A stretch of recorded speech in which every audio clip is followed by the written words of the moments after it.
Hi everyone. Hi. It's so wonderful to see your names and faces. Um, as to kind of echo what was just said before by Hannah and Malia, obviously um, coming together under these circumstances really isn't ideal, but the fact that we're together right now is really comforting and heartwarming. So when I was, I just to give you I'm currently in Eilat in the south of Israel. It's almost, yeah, it's just past midnight, but it's really wonderful to be here with all of you. Um, I wanted just to kind of share with you an update of what's going on in Israel. Obviously, everyone is aware of what's happening, but just to tell you a bit about kind of what's been happening from like on the ground to hear how Israelis are reacting, how they're coping. Um, I do apologize if you kind of see people in the background. It's actually going to kind of be a part of what I'm talking about today, of why we are where we are. Um, as you're all aware, October 7th, the massacre that took place in Otef Aza, the Gaza border. All of us, many of us were there sometime once, many occasions while we were in Israel visiting communities that now have become synonymous and infamous for the attacks that took place on the 7th of October. And the reaction that we felt in this country is unlike I know anything that I've experienced, but I know also for many of you around the world, and it's one of the reasons why obviously we're having this call today, um, where a huge wake up call of not only the fragility of Jewish existence, but also the position of Jews today in the world. Um, I think for many of us growing up, and I know we had many of these conversations together while we were on year course, we would speak very much about Jewish peoplehood. We spoke about Jewish continuity. We spoke about the both importance and also struggles that Israel faces. But a lot of those pieces always, at least sometimes, fell into the realm of concept, very conceptual. And then suddenly on October 7th, there was a big wake up call that perhaps there is a we've been in some ways um, not fully aware of how fragile both Israel is, but but Jews around the world.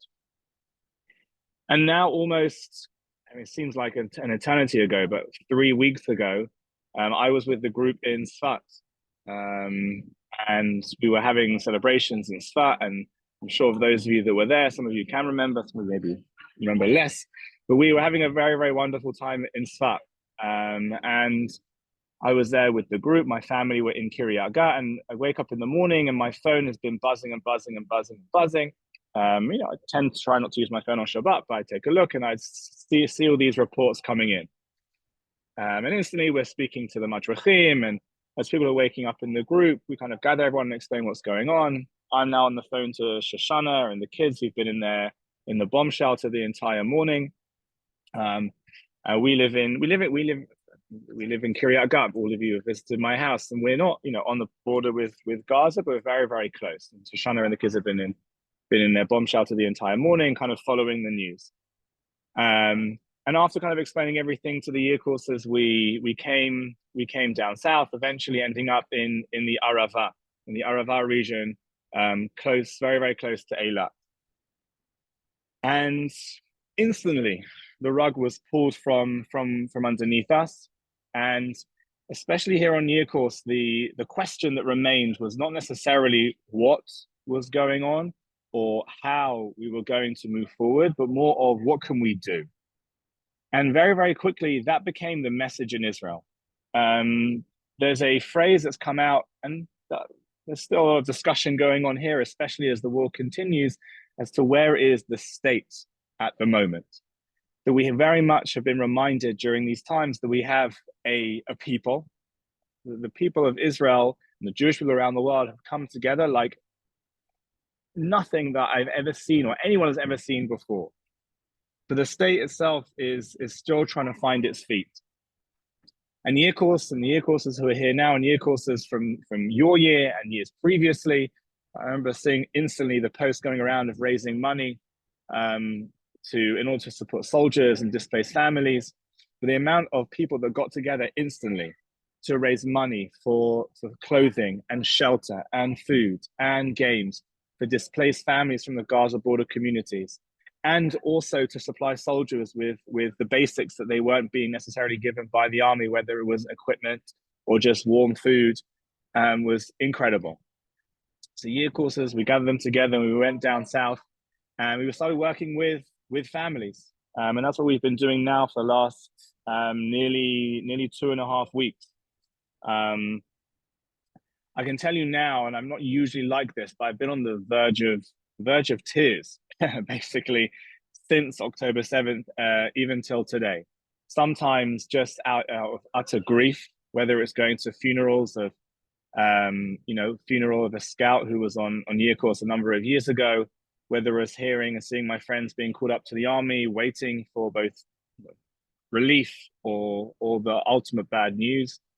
But then also sometimes of just kind of comfort and joy, receiving messages from previous year courses, from all of you, but also to see year courses now going in and just giving and doing. Because of the situation, there are currently 200,000 displaced Israelis around the country. And they left on a moment's notice. So everything took place Saturday morning. A number of Israelis were able to flee already Saturday afternoon. Obviously, hundreds were still, numbers are going up. The last number I saw was 222 kidnapped, 1,400 murdered, and now 200,000 displaced all over the country. A number of them have moved down to the south. And the city of Eilat, which was, its regular population is around 55,000, has doubled, with 60,000 people now coming to Eilat, staying in hotels, even putting up a tent city here. And for our family too, where we were living, we were getting sirens and we were fairly close, but there's nothing happening. There's no school. We're basically on lockdown. I usually go to the store. My kids are, justifiably anxious to leave the house. And so as a combination of me wanting obviously to be close to year course and helping out year course, and also for my family, the city of Eilat and also the state of Israel funded money for us to be able, and year course as well, funded money for us to come and stay in Eilat. So that's where I am right now. This kind of nice hotel. I've got like a little hotel band, which is get free drinks, which is very, very nice. We're currently in Eilat. And every day we're volunteering with families, donating toys and games and clothing, running daycares for family of parents who need to deal with either their family are hostages, either they're dealing with he's organized funerals for family members or friends. And so year courses are coming in and running daycare centers for the kids of those families. And to see the Jewish people come together right now in this very, very complex period is nothing short of unbelievable.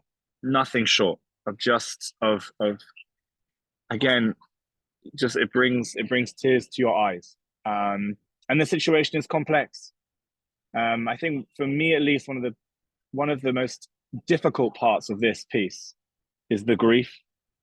It's the being, uncertain. It's this having fog in front of your eyes and not knowing what might come next in a week or 2 weeks, both for everyone in Israel and obviously for the dear year courses who are still in the country. But it's also about what the future looks like.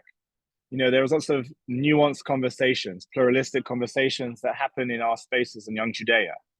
And unfortunately, we can't hear those conversations because of the sounds of explosions. And that is really, really difficult.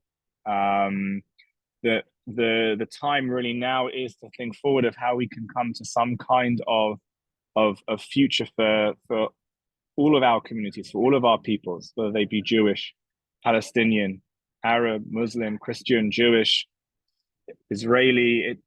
It's difficult to see a path at the moment. And the sense on the street, I know that many of you were here when Israel was divided.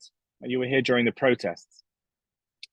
Suddenly, everything paused. Everything paused. There is still, questions that they're getting louder and louder about the leadership in Israel and who should take responsibility and where is the government at the moment. And That I think will get louder over the coming weeks. But right now there is definitely a sense of achdut, of unity. You walk on the street and everyone is just being extra kind, extra Israeli, extra nice, extra warm, wanting just to kind of converse and talk and hug and cry and smile and laugh.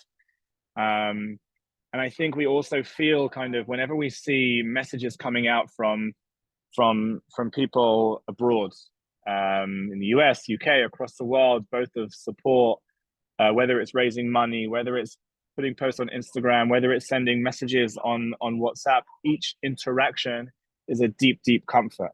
I definitely feel, and my family feels, and many of my friends feel, kind of on uncertain grounds, and it's difficult to kind of concentrate on the bigger picture when you're scared. You're scared for what might happen. It's difficult to kind of difficult to be doom scrolling the whole time, the entire time. So to find distractions is always important. And that's what we've been trying to do, obviously, for my family. It's why we've come down here for a bit, but also for year course as well, to give them a moment to breathe, to take stock of kind of where they're at, and to allow them to give. I think for many of us, we've tried to find ways to take control of the moment, of being in control.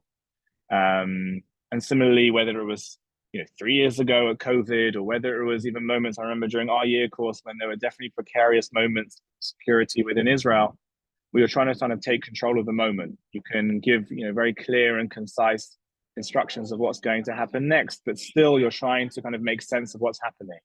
And it's why so many of us are drawn to reaching out to family and friends, why so many of us have raised money, why your year in particular have galvanized themselves just in the most inspirational way of creating these fundraisers, of having this Zoom right now, is for us to find a semblance of control within this moment. And although there is a limit to how much we can control, at least we know we can give and we can do. I wanted to open up. I know if anyone wants to, while I'm speaking now, before we hand over to the second part of the session today, which will be very much focused on the support that all of you need. I know sitting here in Israel, we have like our focus, what we're looking at. But I know also in the US, in the UK, back on campus, it's definitely not even just on campus, right? Everywhere, it's definitely it's difficult to say the least. And so we'll move on to kind of thinking about how we can support all of you. But please feel free. I'm going to stop talking soon. Do you have any kind of questions about things that are going on? I know I didn't really go into too much detail in terms of update. Maybe I'll do a minute or so. And I wanted just to maybe end before I start answering any questions, just to sing something. It's a bit awkward on Zoom. First of all, because I'm around random people in a hotel in Eilat. But also it doesn't always sync up with Zoom. But if you want to stay on mute and sing with, I'm not sure if any of you saw, but there's one of the campaigns to bring back a hostage, Hirsch Goldberg Polin, who's an American Israeli citizen, who was kidnapped from the music festival. And his family just a few days ago traveled to the US to put pressure on the US government to secure his release. At the moment, that seems to be one of the kind of central ways that at least dual citizens who are held captive and their families are trying to put pressure on other governments to secure their release. Because Israel has this like dual focus for the operation, which is obviously destroying Hamas, maintaining Israel's security, and releasing hostages. So a number of dual citizens and their families are trying to pressure foreign governments too. So Hirsch Goldberg Polin's family, as they were leaving, they live in Jerusalem, I believe. On their way out, I'm not sure if anyone saw this video. I saw it was going around Instagram. They were singing Hamalach Hagar, which I know for many of us on year course was like, at least for me, anyway, was a very, very comforting song. And I think over the last few days, to kind of distract myself from the news, I scroll through my photo feed from like last year of like a more peaceful, you could say in Hebrew, pashut, simple time in Israel. And I came across times where we're singing Hamalach together, and I saw this video of Hirsch's family singing Hamalach, something which his parents sang to him when he was growing up. He's only a bit old. He's only like a couple of years older than you guys. So I thought maybe in a moment I just wanted to sing that song. I haven't been able to sing it in a while. Just to kind of sing and bring us together into this space. Maybe it's also partly like a prayer for protection, a prayer for peace, a prayer that we can just allow us to, although we're in a number of different geographical locations across the globe, to bring us together through song. But before I do that, I think one of the pieces that I want us to get the message across again, which is through all of this, the time that I felt most parity, the time that I felt most clear was when I'm doing, and when this year's year courses are doing, and seeing all of you active and just doing everything you can. Again, the simplest message, the simplest video or Instagram post or social media post or reaching out to a friend here in Israel, whoever it may be. I know also I'm definitely echoing with the scouts and other Israelis who became very, very close with over the years. It makes us feel kind of warm and thought of. And I'm sure the same is for all of you as well during this time. So I'm just gonna, if it's okay with you, maybe sing. If anyone wants to ask any questions in the chat about what's going on here or anything like that, and then maybe I'll finish off. Feel free if you want. I mean, I think it might be easier if you're on. I just on I don't know, because on Zoom it can sometimes get like out of sync, but you can do whatever you feel comfortable with. Hamala Hagoeloti. Hamala Hagoeloti Mikora. Yivarech etaniari. Vikarei vahe shemi. Hamala Hagoeloti.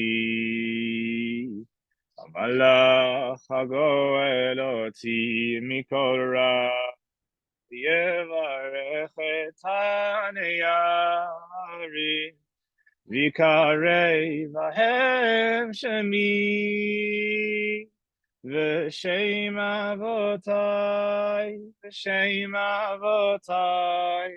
Avraham v'Yitzchak V'yidgularo v'kerev haaretz v'shem avotai Avraham v'Yitzchak v'yidgularo v'kerev haaretz. Thank you for allowing me to do that. That was, for me at least, was very, very comforting. I was like scrolling up and down and seeing like your names as well, just to try and think like where I was with all of you, like this time last year or like last year's year course. But just to kind of close off for me. And again, if anyone has any questions at all, you can feel free to send them in the chat. I'm probably going to, when we go into the second half of the Zoom, we'll log off soon because I've probably embarrassed myself enough in the hotel. I should probably head back to my room soon. If you want to send me any questions on WhatsApp of what's going on here, I'm sure you're in touch with many people, and everyone is kind of really binding together. But again, I think for me, one of the focuses here is and one of the most difficult pieces, and we're going to cover it now when you have this conversation with about campus and how to find that space where you feel both comforting and you are and serving and doing is that hope for a quieter time, not just quiet for the sake of quiet and quiet for the sake of peace, which of course are moments that we strive for and that we need, but also quiet in order for those important voices, those important conversations to happen. But I know that many of us over the last year were having those conversations, right? We're engaging, even if there were moments here and moments there, if it was a moments of the protest, or whether it was us visiting both Jews, Arabs, Palestinians living in this region, trying to kind of find a way forward, is quiet for the sake of building, quiet for the sake of striving for better.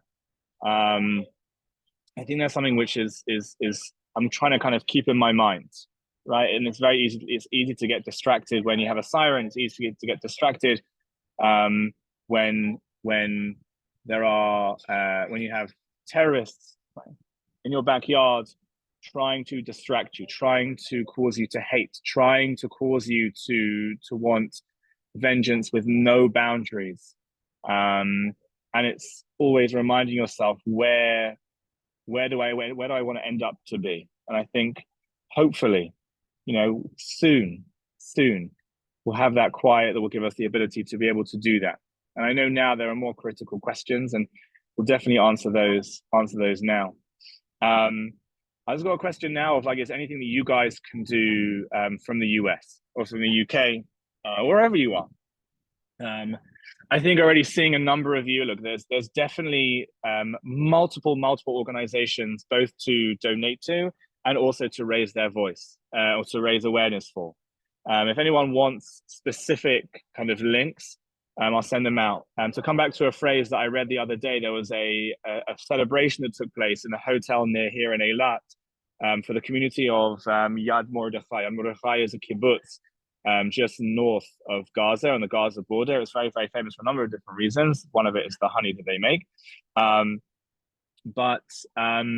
He said this line of, right now we have a people, but we don't have a state. Okay? And the question will come later as to what the state can do to help the situation. But I think Israel, more than ever, and I'm not just saying this, really needs the support of Jews all around the world in every single way. So if there are ways you want to donate, if it's to the 200,000 displaced Israelis across Israel who have literally fled their homes with nothing, if it's donating to soldiers who have basically picked up their stuff, left their families, and gone to a base with little to no equipment, no winter clothing. The food on base for reservists is very, very basic. It's basically tinned food. It's tuna, tin beans, maybe some crackers. And so anything like active like that is really helpful. I think also, obviously, that this is now so clearly not just, I mean, it never was, but an issue that was localized to where I am right now and where you were very, very recently. This is very much a wake-up call for the Jewish world. And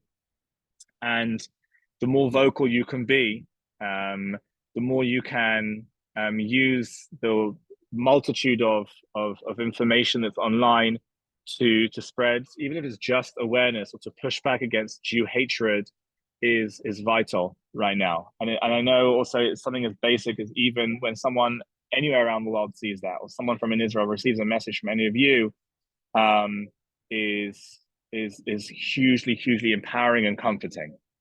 I think those pieces are obviously very important. There's obviously the political piece of you being able to put pressure on your local senator, your local MP, to, there's a vote coming up very, very soon for the aid package, the extended aid package to Israel. There's going to be a general election soon in the UK. It is fairly worrying, some of the images that are coming out, right? I saw today in Manhattan, I'm confused with days. It was yesterday, today, where there were just clear anti-Semitic signs being placed up of pictures of Magen David, the Star of David, being thrown in the trash, which was a well-known Nazi symbol. So those types of pieces, again, stay safe as well. I think those are the things that come into mind. And just to echo as well what's being sent here, someone sending me some really beautiful messages just directly, is to check in on people. I think one of the pieces now, especially on year course as well, And for those who are Yorye Garin Atid, the incredible scouts, is just knowing that that we're still here for each other. We're still like a family. That however far away we all might be, and the stress that we're under, it just hearing that message of hi, just checking in, is more powerful than anything you can know. We sometimes use this phrase on Yom HaZikaron of, most Israelis are like only one step removed, 1 degree removed from someone who has passed away, died fighting Israel's battles or as a victim of terror. That was compounded tenfold 3 weeks ago. Whereas not just over Israel's existence from 1948, are people 1 degree removed, but the events of October 7th, people are only 1 degree removed. And so again, it's very, very, it's something. If you don't feel, it can be difficult when you're going and you're scrolling on your doom scrolling on TikTok or news, but just to take a break and to reach out to someone can be really, really powerful.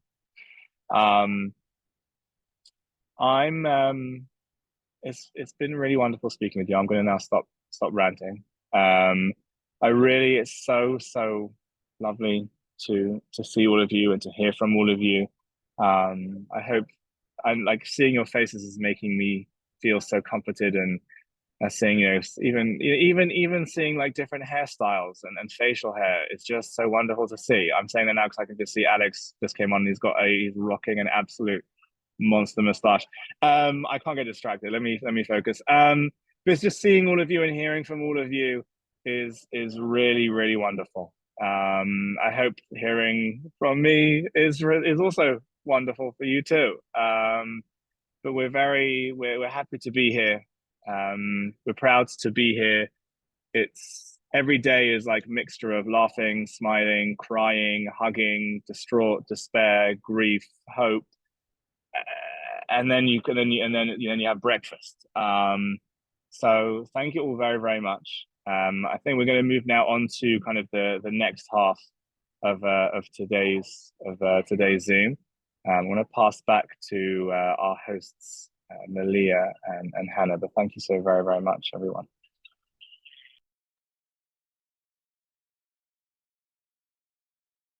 Hi. Thank you so much, Rabbi Adam, for coming. We appreciate you coming, even though I know it's so late. Next, we're going to have someone from Hillel International come and speak with us. This is something that's really important because even though whatever's happening is happening in Israel, it's still really relevant in our college lives. Personally, a few weeks ago, there was, from my personal experience, there was a vigil to commemorate what's happening in Israel. And while, sorry, my roommate came back. While one of the Israelis was saying a prayer, there was a loud noise and all of us started running in all different directions. I was trampled. I lost my phone. I lost my shoes. I ended up having to hide under a desk until police came and got me. Everything ended up being fine and everything was safe, but I think it really spoke on the reality of what's happening, that even though we're not in Israel, this is something that we face every single day. And, I have friends that sit and beg me not to go to Chabad or go to Hillel. I have friends who took off their mezuzahs off their doors and took off their Jewish star chains. So I just really want to see what we can do as college students to combat this and, how we should deal with what we're dealing with on campus. Thank you. Thank you so much, Rabbi Adam, for coming. And thank you, Hannah, for sharing that story. Our next speaker is Rachel from Hillel International. She's going to be speaking about some resources available on college campuses and ways to combat anti-Semitism. Just like the story that Hannah just shared, I know a lot of us have already had personal experiences dealing with this. So I hope that this will be helpful in gaining some more knowledge on how to approach these situations in the future. Thank you so much, Hannah and Malia, for having me. It is really a pleasure to be with you all. I'm Rachel Gildener. I'm zooming in right now from Washington, D.C., where I live and where Hillel International's main office headquarters is downtown. Over the past 3 weeks, my colleagues and I have been on campuses around the country, making sure that students and Hillel staff are safe and nourished and have what they need. And obviously, we, with all of you, are still grieving, mourning, trying to make sense of everything that's happening. My hope for our time together today is, one, I want to hear from you all. I want to hear your questions. I want to hear how you're doing. I want to hear what you have been able to access on campus and if and how it's been helpful. And I also want to share some of the resources that we're creating, some of the ways that we are hoping and supporting local Hillels to be resources for you and your friends and your peers on campus during this time. And to share some very specific resources that we've put together that I can actually leave with you in a link right here that hopefully will give you just some more things to be able to do when it feels like there's really very little we can do. So the first thing, I'm so sorry. I'm the Chief Engagement Officer is my title at Hillel International. So I oversee all of our student-facing programs. So that's our mental health and wellness, our social impact work, our engagement, student leadership, anti-Semitism, and our Israel Fellows. So those are just a few, but as you know, there's a lot that Hillel does on campus. So what I would love to do is ask everyone, if you can, I know some of you are maybe in cars or other places, but if folks can type in for me in the chat what campus they're currently on. Hannah, from your story, I believe you're at Florida, if that's right. Yeah. So if everyone can just chat what campus you're on, that will help me get a sense of where folks are. Amazing. Columbia, Indiana, UMass Amherst, Tulane, USC, Boulder, Mississippi, Maryland, GW. Oh my gosh. Incredible. Tufts, Austin, Michigan, Texas. Okay, great. Thank you all for doing that. So I want to ask, again, those of you who can, if people can either put in the chat or if anyone's willing to come off of Zoom and just share like one word that describes how you are feeling right now on campus as a Jewish person on campus.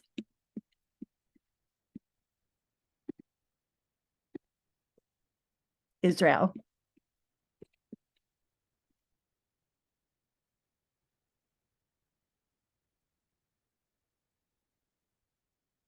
Nervous. I can unmute. I mean, I personally feel scared sometimes. Scared. Hopeful. Yes. Thank you, Sophie. Sophie and whoever Sophie's with. And Hi, Tali. Okay, Tali. Oh, Sophie, and was that Sophie and Tali? Okay, great. Thank you. Scared, fear, frustrated, empowered, unity. So awkward. I want to say, I think that just this little kind of flow of words that you've put in here and that you've shared are exactly the range of what we're seeing students on campus feel, which is that there's a lot of fear. People are really scared. There are things happening on campus that we never, in my whole life, ever thought we would be seeing happen anywhere in the world, but especially on campuses. It's scary. And students at Hillel's are bringing such hope, such action-oriented ideas, programs, initiatives, coming together for vigils, and bringing community together to be in Jewish community, in Jewish tradition, in Jewish ritual in ways that we have never seen before. So the Hillel's hope is that the resources that you all have access to through your Hillel are providing you a little bit of a respite from this fear and this really challenging time, and doing so in community. So I'm going to share a link right now to a student toolkit that we've put together. I'm hoping it will work with the permissions, but even if it doesn't, this is something that I can share out after. And the truth is, this is like this is a resource that's static, meaning it's on paper. And while it has lots of resources and links, what I really want to encourage and talk about today is the people. How are you finding your people on campus right now who are providing you the respite, the support, this ability to feel empowered and to feel like you can do something in this moment when there feels like there's so much that we cannot do. So by raise of hands, either virtually or just your actual hand, who has an Israel Fellow on their campus who they've met or know? Okay, Malia, Joseph, Julia, Katie and Alana. Okay, great. So the Israel Fellow is an incredible resource on Hillel's, where we have shlichim who are spending their 1, 2, or 3 years in America on campuses. I will tell you, many of them have had additional security restrictions right now, for which they're not able to even work on campus, and hopefully those are lifting. Many of them know directly, as I'm sure you all do from your year, Israelis who have been injured, taken hostage. It's so personally and deeply connected for each of us, and for Israel Fellows in particular. For them to choose to be on campus right now is so hard, because they want to be on campus and they want to be doing their work, and they also want to be home in Israel. And so all of the feelings that they are going through, the purpose of them being here is to be able to be in conversation with American students on campus, to learn more about how you're all feeling about Israel and in this moment, and also to share of them and for you to hold their stories with them in this difficult time. So if you don't know your Israel Fellow and you have one on campus, I really encourage you to make a coffee date with them, go on the website and find out who they are and what their names are. The Israel Fellows are one of the most incredible resources. And also what I have found is that it helps you feel closer when you are far away to be in relationship with your Israel Fellow. So that's one resource I would really, really recommend. Another is Hillel International has 2 kind of leadership groups. I don't know if anyone here is on student cabinet or knows anyone on student cabinet. Also, like a raise your hand if you do, maybe. Okay, I don't see anyone on my screen.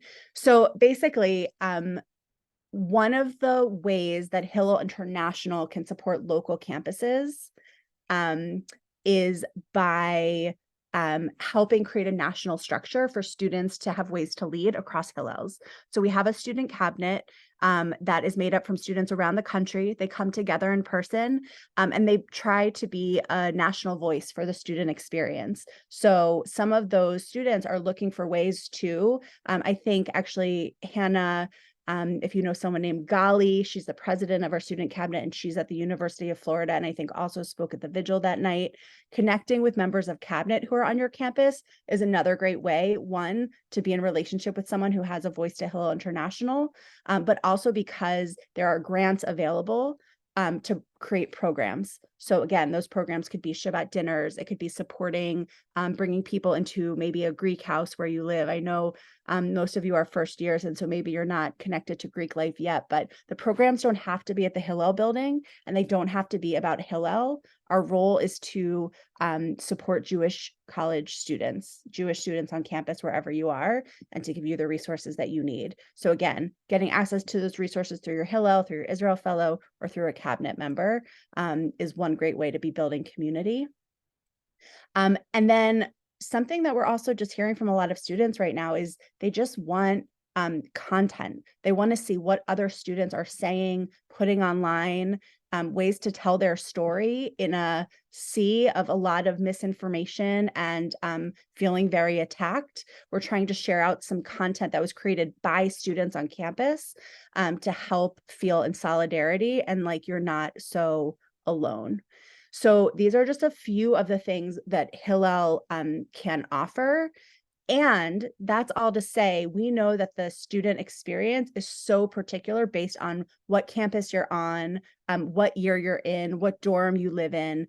There's so many individual facets. And so what I want to ask, and to spend some of our time together now doing, is to ask each of you, what are the things that are making you feel most in community in Jewish life right now? Maybe they've been through the Hillel, maybe they haven't. But what have been the places that you've found the best resources for you as a Jewish college student on campus that are helping you get through this time? I'd love to hear that from you. And connectedly, like, what are things you would love to see that you haven't? And I really do. I know it's hard in a big group like this, but I'll also just ask, hearing your voices is a gift to me.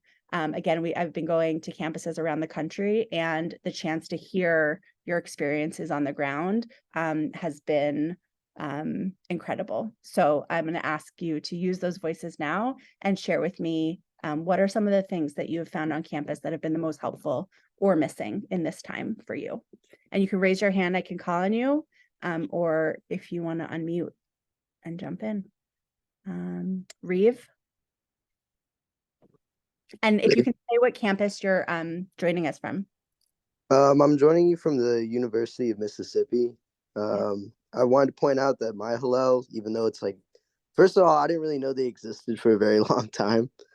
We don't even have a building, and it's actually just one dude on email.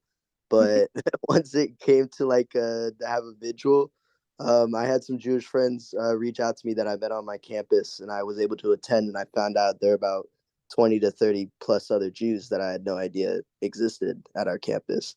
And I even got in contact with, I think it was one of the Israeli fellows that I met as well. I also met the president, and she's thinking about taking a break from it next year, and they're looking for a new person to take over. So I'm also looking at that. But they're helping me right now get in touch with my university police department to put a table out front of my union, which is like a really big spot where people come and they like sign flyers, or other student organizations come. And I'm going to bring out a couple of things about Magen David Adom. They're helping me get resources for that, and setting up a donation for them, especially just because I did the program when I was in Israel last year. But they've been very helpful for that, and especially with how tiny my Hillel was. I was actually very surprised by how much they could do, especially with you're talking about with all the grants, and they're putting together a lot more Shabbat dinners. And I think that's really helping out the community here, especially since it's so small. So. Amazing. Reeve, thank you so much for sharing all of that. First of all, I'm so glad that you found what sounds like a very shady operation, but I know it's not, a guy on with email. But I'm glad that you found him, and I'm glad that you went. And I'm glad that you were able to connect to that. And I also, something just in your story that I want to share out is, right, your Hillel is there for you, and also you each bring the experiences that you've had over your course. The fact that you had a relationship with Magen David Adom, that you know that is a place that needs resources right now, that's an asset to your Hillel to help them be able to take action around something that you care about. And so the fact that you were able to do that together is amazing. And yes, we're giving more money. We raised money for emergency grants. We're giving them out to Hillels in 3 areas. One is for physical security for buildings. So again, increased guards, a whole bunch of physical security challenges. 2, mental health and wellness. So depending on what you have access to at your university, Hillel has grants for clinical therapists and social workers to be able to access them in almost live time. So that's another resource. And then the third is for programs. So more food for Shabbat dinners, flags for vigils, food to be together. We've been giving out and had a huge request for those resources. So I'm glad that at Mississippi, they've been able to take advantage of those. Thanks, Reeve. Who else can share what has been helpful for them, either through their Hillel or on campus right now, or what do they wish they saw that's missing?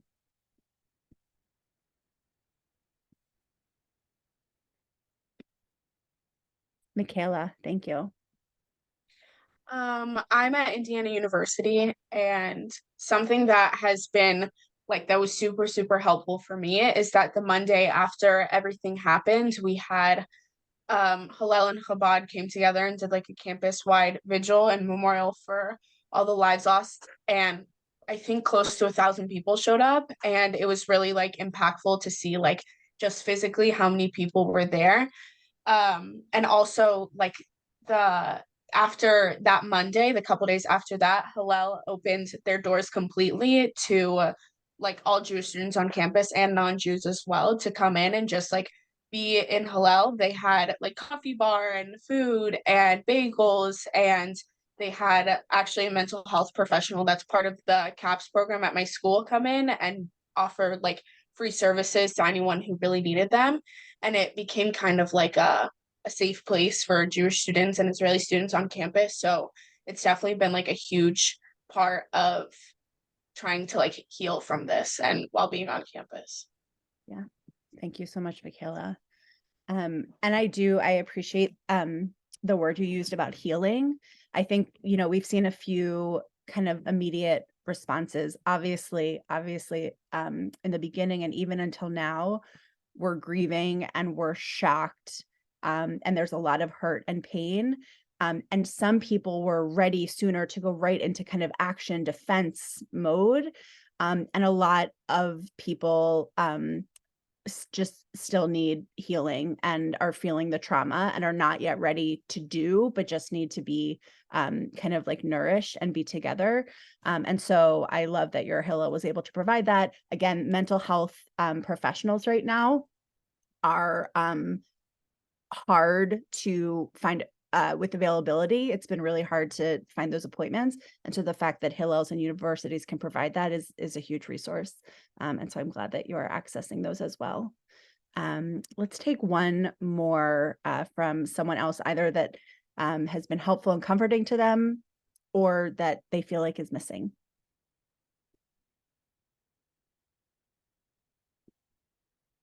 Is there anyone on, well, I guess Mississippi, we got a small campus, and Indiana. How about someone from a different type of university, what they've seen? Hi, I'm Miriam. I go to Texas State. We have like no Jewish community here. Like basically like 1 in 100 people are Jewish. And my Chabad that I go to is great, but it is small. And so I've been going to Austin like multiple times in the past couple weeks to go be with them there because like my best friends are there too. And so that's what I've been doing, is just going to Austin. Yeah, thank you, Miriam. Have other people found that they need to go somewhere else, that like campus isn't the place where they're finding their Jewish community or Jewish life? Does that resonate with anyone else?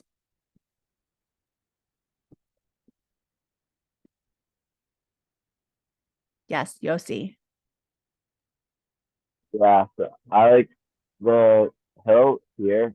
I'm not the biggest fan of it, to be honest. They have like a lot of events here that are unkosher, and I'm kosher, so like they have like a schnitzel event, but it was like Raising Cane's, so I just like couldn't eat anything.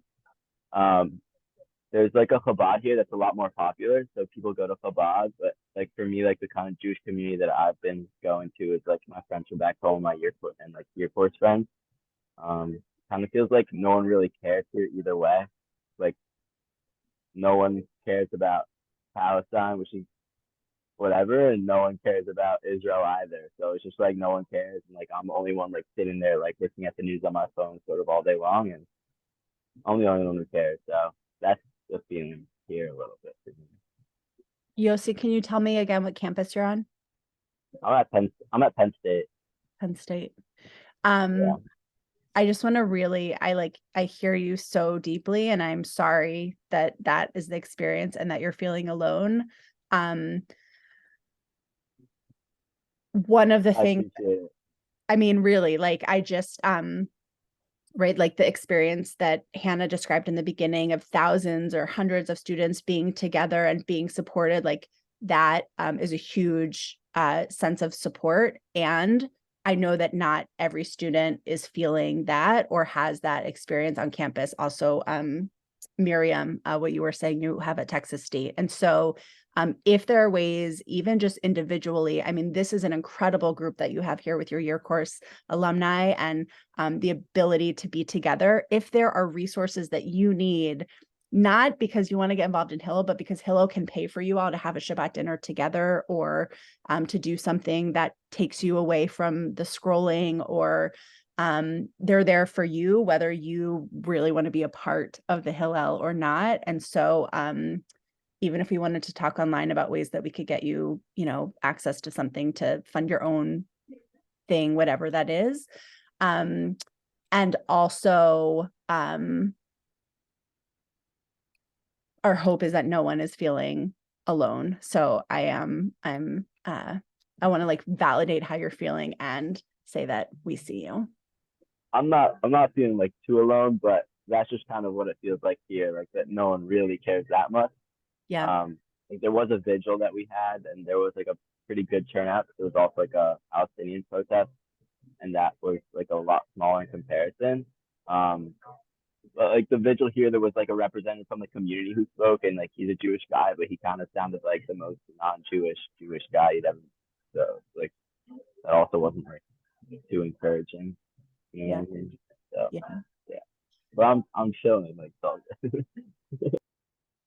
Something else, Yossi, that your point makes me think about as well. And then I'm aware of my time, and I want to make sure that I leave time for you all to wrap up together, is like, what is the role of the university, right? So one of the things that we've been doing at Hillel International a lot is working with the Hillels to help their administrators make statements in support of Jewish students, or make sure that administrators are showing up to the vigils or to the Hillel building to support Jewish students. Have people seen examples of really good things that the university has done that's helped you feel like seen or valued, or maybe something they're doing that's been hard? Amaria, is that how you say it? Hi, yeah, it's Amaria. One thing that was really, I was so surprised by was I got a call from my mom, I think it was 2 or 3 days ago.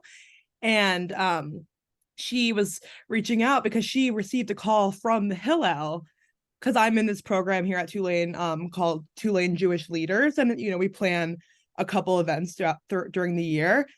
And she said that the person who called her, they were calling every parent of everyone in this program.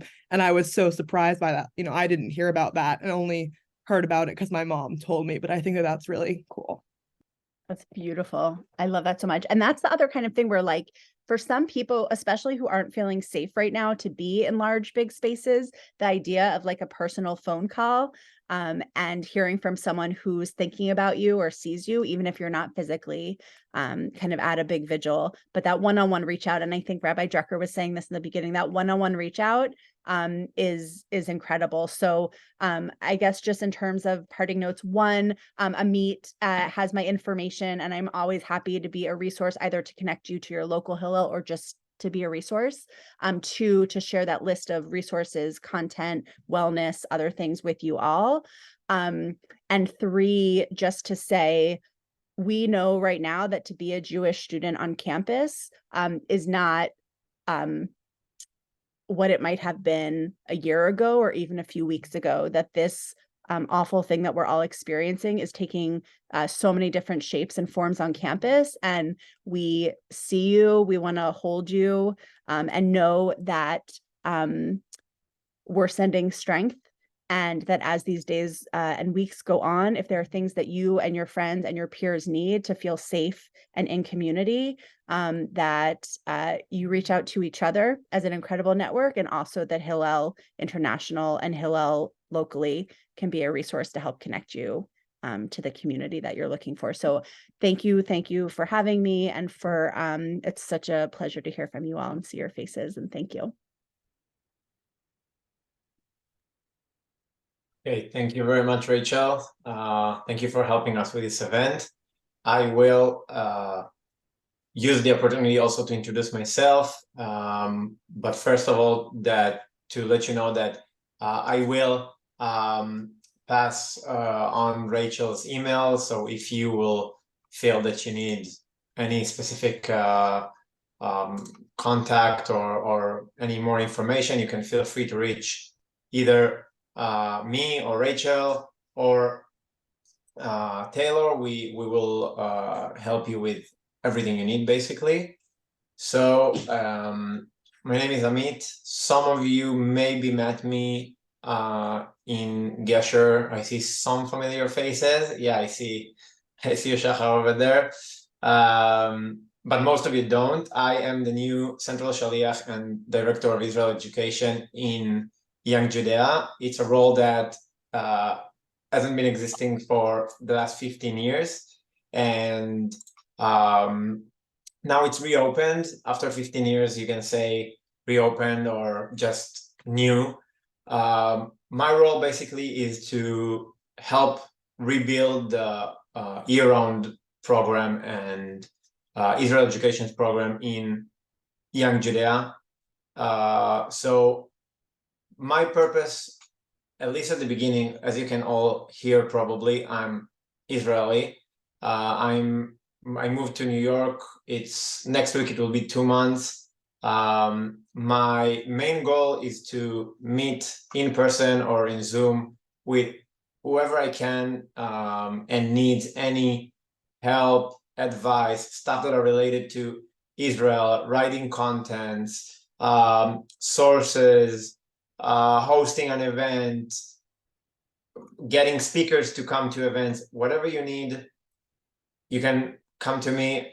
Probably I will have the time to help you get what you need, or at least a contact that can help you do that. I want to go over really quick, because we ran a little late, over some stuff that are important to me. So Adam's talked about a little bit on the Israeli aspect. I want to focus on two main things. So first one, and the most important one for me, is social media. Being so far away, especially as an Israeli, and waking up to the horrors that happened on October 7th was one of the hardest feelings and things that I ever experienced in my life. When I woke up here, it was already the middle of the day in Israel. That means that the chaos was already happening for hours, and I had 7 hours to catch up on stuff that happened. Since then, basically, my main goal is to try to reduce as much as possible my screen time, because one of the things that are so problematic with the screens and with the social networks is that, first of all, it's addictive, and the second thing is that the amount of information that we get every single second is something that we cannot process in a normal way.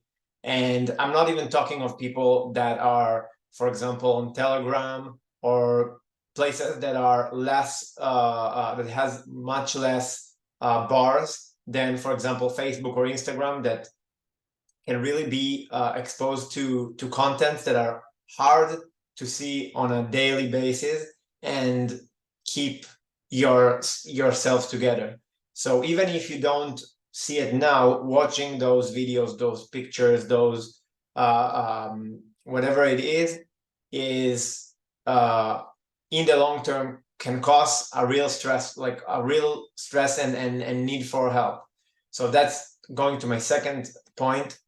Don't hesitate to ask for help. Don't hesitate to reach out. If it's friends, families, professional help, parents, whatever it is that can help you cope with the situation. And another very useful tip could be, and it's a question that comes up a lot, is what can I do? So Adam talked a lot about the donations part, which is extremely important, and I'm not saying it's not important, but a little bit on what is under your control to do. So first, remember that there are things that you cannot control. You cannot control how many people are being released from being hostage. You cannot control how many missiles are fired on Israel. You can control on the things you choose to see. You can control on how much time you spend on social network. You can control on the stuff you do for yourselves. So try to focus your doing on positive stuff. Stuff that are related to donations are extremely important and have a lot of channels to do it.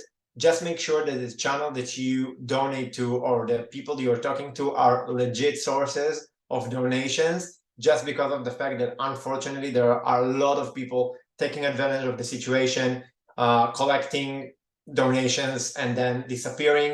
So we had, I can tell you from the Israel aspect that there was a huge donations of protective equipment, and almost 70% of the equipment that was sent to Israel was tested and found not valid to go into combat.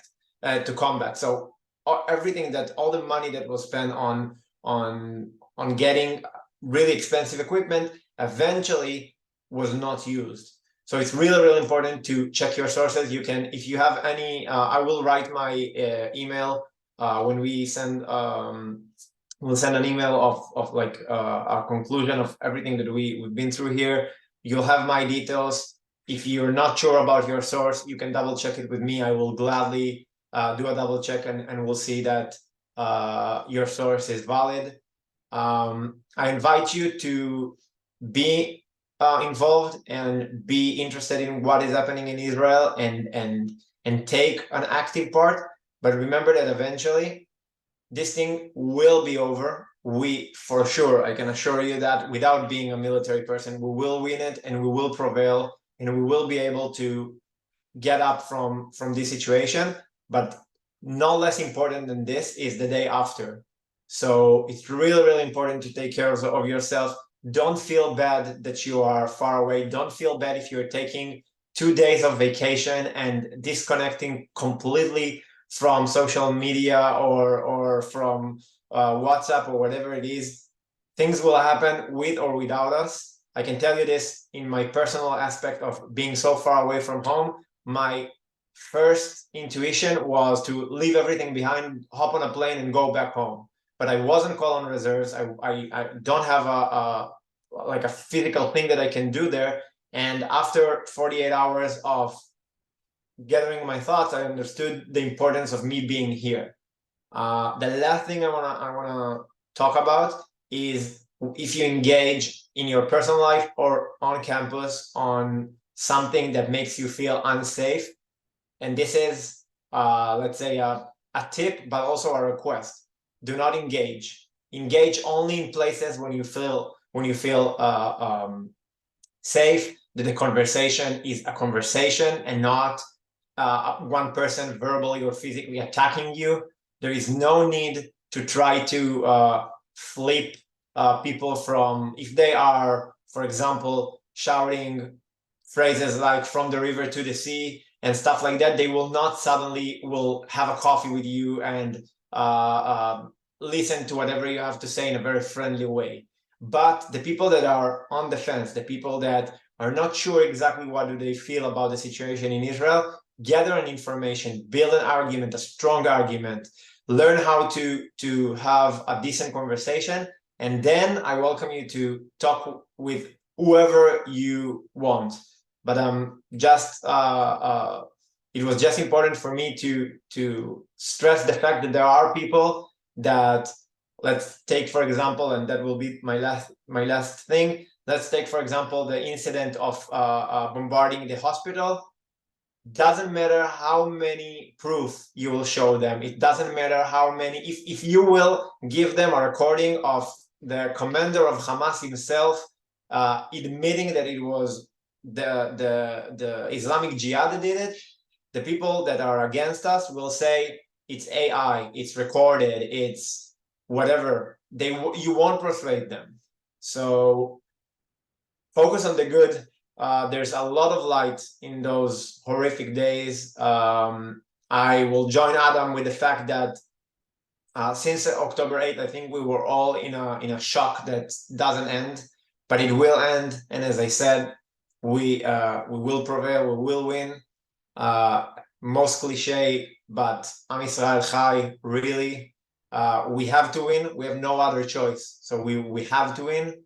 And the turnout today was incredible. I wish you all really a great week, great time in college.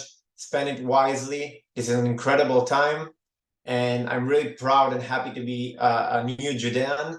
Feel free to reach out to me. And Malia and Hannah, you can take it from here. Yeah. Thank you, Amit.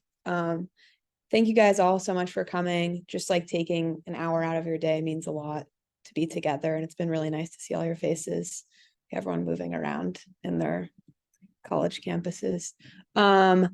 If anyone has any questions or anything, you can reach out to any of the speakers. You guys will receive their emails. I think some dropped it in the chat. And yeah, thank you all for coming. Hannah, if you want to finish us Yeah, up. say the same thing. Thank you guys all for coming. Again, if you need to reach out, you can reach out to me or Malia. We can give you the numbers of other people, or we're here to talk about anything. But yeah, thank you guys. Bye. Real quick, hi everybody. We love you. We miss you. Just wanted to say hi. Hannah, you did great. Hey, Noah. Bye.